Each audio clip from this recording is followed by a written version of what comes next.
You lean against the rain-streaked window of your 6th-floor office, the one that rattles whenever the vintage neon outside sputters. The sign spells Dreamland Rooms in dying pink. But tonight, the only dream you're chasing is a jazz singer who vanished between one set and the next. You check your wristwatch, midnight, the hour when Los Angeles sighs, when tires hiss on Sunset Boulevard and cigarette tips glow like fireflies in exile. Why does the case matter to you? Maybe it's the velvet timbre of her voice still tangled in your memory. Or maybe it's the manila envelope of crumpled bills that slid across your desk earlier. Either way, you're hooked tighter than a tourist at a rigged carnival game. The city outside hums with secrets, and you're about to press your ear to its jukebox heart. The sidewalk greets you with a puddle that mirrors flashing motel signs. A saxophone riff drifts from an alley and folds into the night air like perfume smoke. Do you smell that hint of gardenia? That's her signature scent, one drop behind each ear, subtle enough to make you lean closer, dangerous enough to make you forget everything else. You tip your hat low and follow the music. After all, you're Marlowe tonight, and Marlowe never lets a good tune go unanswered. A block later, you slide into the Blue Mirage, the kind of joint where shadows dance harder than the patrons. You nod at the bartender, a barrel-chested man who wipes glasses as if the world's sins cling to every rim. His eyes flicker when you mention the diva, but he feigns ignorance. You lean closer and ask again, voice soft, eyes sharp. Does he want trouble? No. Does he want money? Always. A folded bill loosens his tongue. He mutters that she left with a cop, badge flashing like fool's gold. Crooked or straight? He shrugs. In this town, the difference is a dime and a handshake. Your inner monologue rasps louder than the jukebox. A cop escorting a singer through the back door. Doesn't that smell wrong? You swirl the idea like bourbon, coating every suspicion. Outside, the rain turns the boulevard into a silver ribbon, guiding you east toward Club Staccato. You arrive to find the doorman blocking the entrance with shoulders broad enough to carry regrets.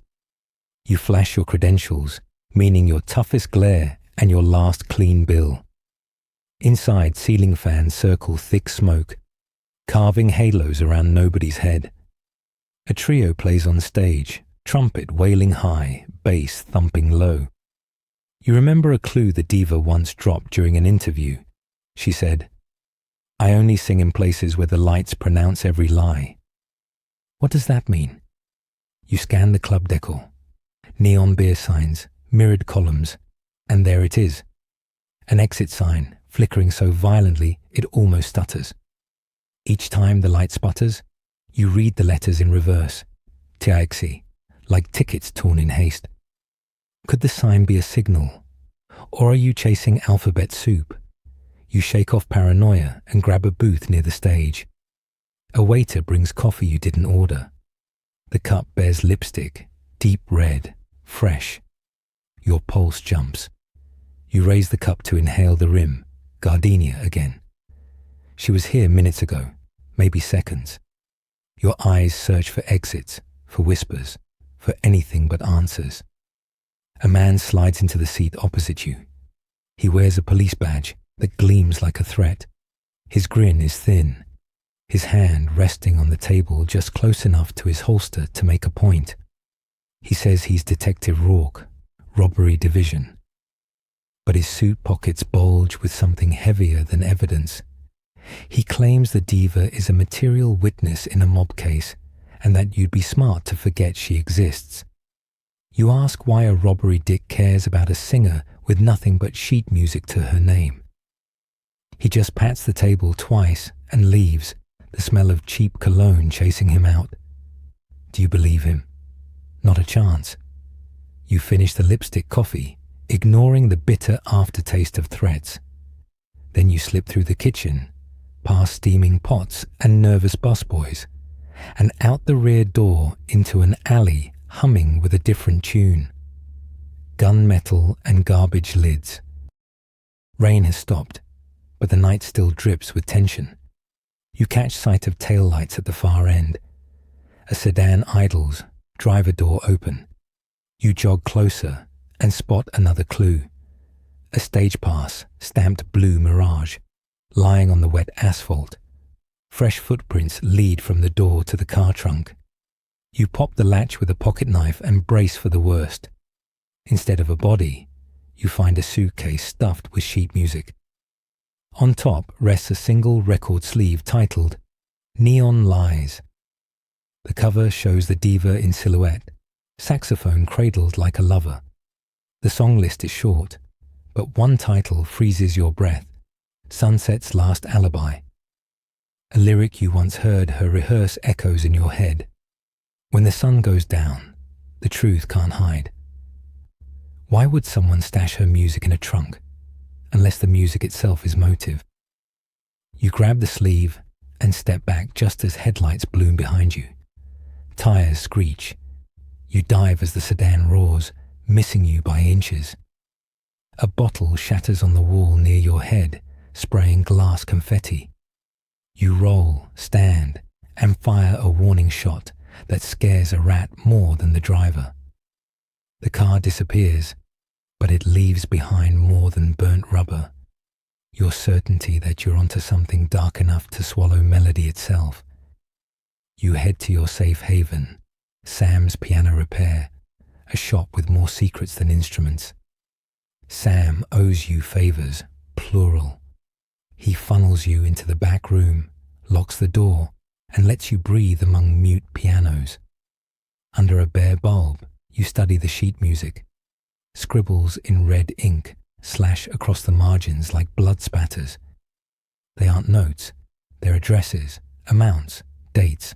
A payment ledger disguised as ballads. Each song maps to a payoff, and the biggest sum aligns with tonight's date, initials RR. You whisper the name Rourke. The badge may be real, but the man is counterfeit. Sam eyes the handwriting and confirms it's the diva's. She's been documenting every bribe Rourke collected from gamblers along Sunset. The music is her insurance, her whistle in the shadows. Isn't it poetic? A melody that could put cuffs on a crooked cop. Yet if Rourke destroys the evidence, her voice becomes a ghost note the city forgets. You don't plan to let that happen. Sam slips the sheet music into a hollow piano. You pocket the record sleeve because vinyl travels light. Where would Rourke take her? Somewhere loud, where screams blend with sax riffs, where a disappearing act looks like part of the show. You picture the after-hours club, reverie, hidden under an abandoned theatre. No sign, no schedule, just a password and a pounding bass line. Minutes later, you're on Sunset again.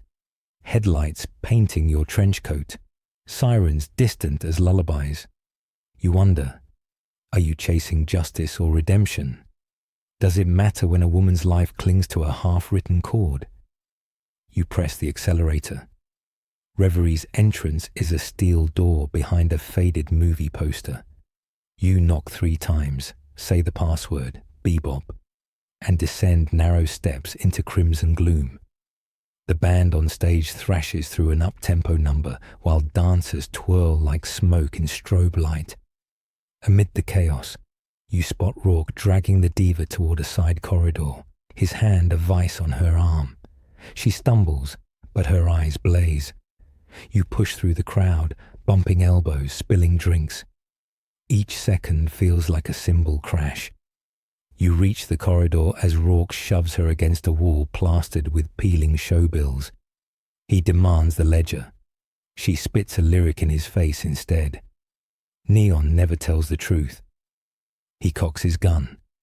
You call his name, voice calm enough to slice through the drum solo outside. He turns, surprise flickering before contempt settles. You remind him the sheet music is already safe, that every crooked deal is inked in treble clef waiting for daylight. He laughs, says accidents happen, witnesses disappear, and who will mourn a lounge singer in a town that forgets yesterday's headlines by breakfast? You advance, gun leveled, eyes steady. He smirks, tries a bluff, but your resolve outguns his swagger.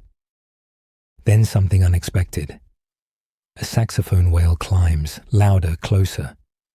The diva breaks free, grabs the horn resting on a crate, and lets loose a piercing note that ricochets off concrete. Rourke flinches, fires blindly. The shot grazes your shoulder, pain blooming like a faulty firework.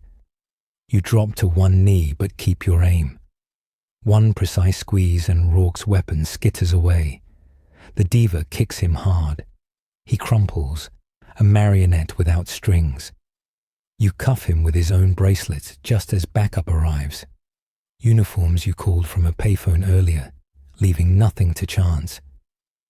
They haul Rourke up the stairs, his curses drowned by applause from the band, unaware they're playing the soundtrack to justice. Outside, dawn teases the horizon with pale pink, the color of hope that hasn't decided if it's staying. The diva sits on the theater steps, cradling the sax, hands shaking. You ease beside her, shoulder throbbing, adrenaline ebbing like low tide. She thanks you, voice husky, almost broken. You ask if she'll testify. She nods, but fear flickers in her gaze.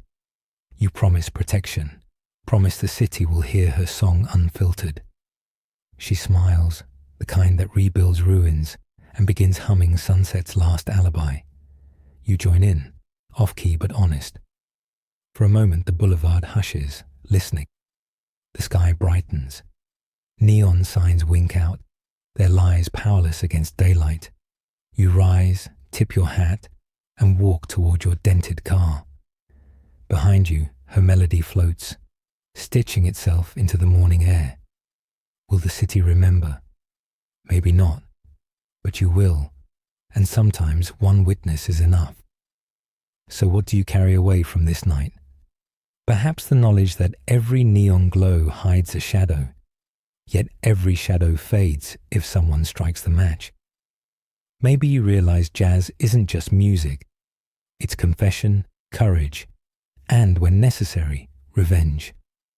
You drive off, rain-washed streets gleaming like new records, shoulder aching, heart steady. Another case closed, another lie silenced by truth wrapped in melody. And you wonder, listener, when the next sax riff slices the night, will you follow it or let it fade? Because in this city, the notes you ignore might be the ones that save you tomorrow. Remember that the boulevard never sleeps, the neon never forgives, and the song you hum could be someone's last breadcrumb home.